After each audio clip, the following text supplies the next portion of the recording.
சகாக்களே, பாபா சாஹேப் விரும்பினார் ஒவ்வொரு ஏழையும் ஒவ்வொருவரும்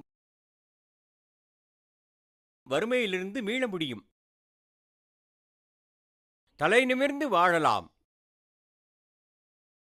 அவர்களும் கனவு கண்டார்கள்.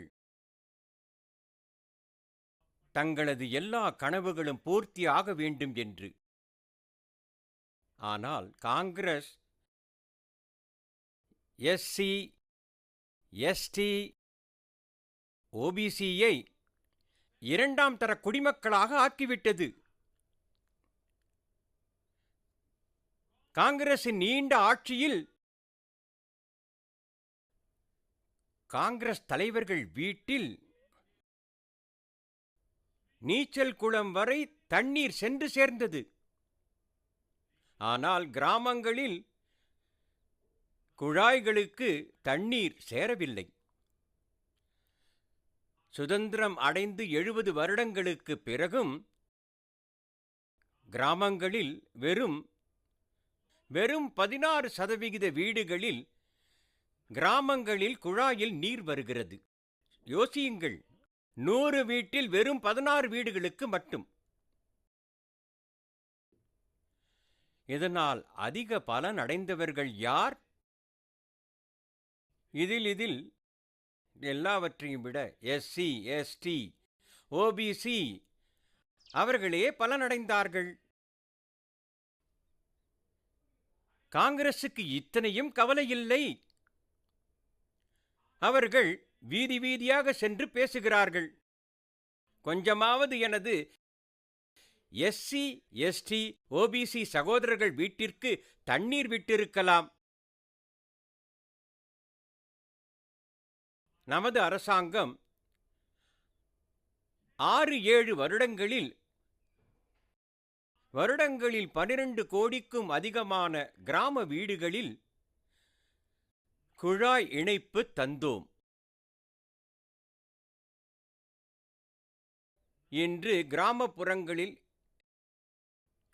80% வீடுகளில், முன்பு 100க்கு 16, இன்று 100க்கு 80 வீடுகளில் குழாயில் நீர் வருகிறது. பாபா சாஹேப்பின் ஆசீர்வாதத்தால் நாம் ஒவ்வொரு வீடு வரை குழாயில் நீரை கொண்டு சேர்ப்போம்.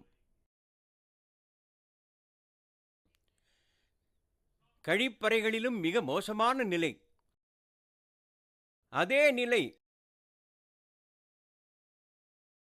எஸ்சி, எஸ்சி, எஸ்டி, ஓபிசி மக்களை சார்ந்ததே. எனது அரசாங்கம் 16 கோடிக்கும் அதிகமான கழிப்பறைகளை ஏற்படுத்தி வஞ்சிக்கப்பட்டவர்களுக்கு ஏழ்மையிலிருந்து மீட்டு உயிர்ப்பித்தோம். சகாக்களே, காங்கிரசின் ஆட்சி காலத்தில் எஸ்சி, எஸ்டி, ஓபிசிக்கு வங்கிகளின் கதவுகள் திறந்தது இல்லை. பீமா, லோன், உதவி போன்ற எல்லாம் வெறும் கனவு மட்டுமே. ஆனால் இப்பொழுது ஜன்தன் கணக்கு லாபம் பெற்றவர்கள், அதிக லாபம் பெற்றவர்கள் எஸ்சி, எஸ்டி, ஓபிசி சகோதர சகோதரிகள்.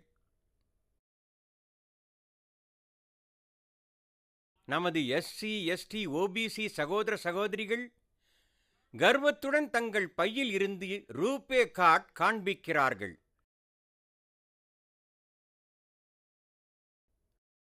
ரூபே கார்டை எனது ஏழை மக்களும் காண்பிக்கும் நிலை வந்துள்ளது.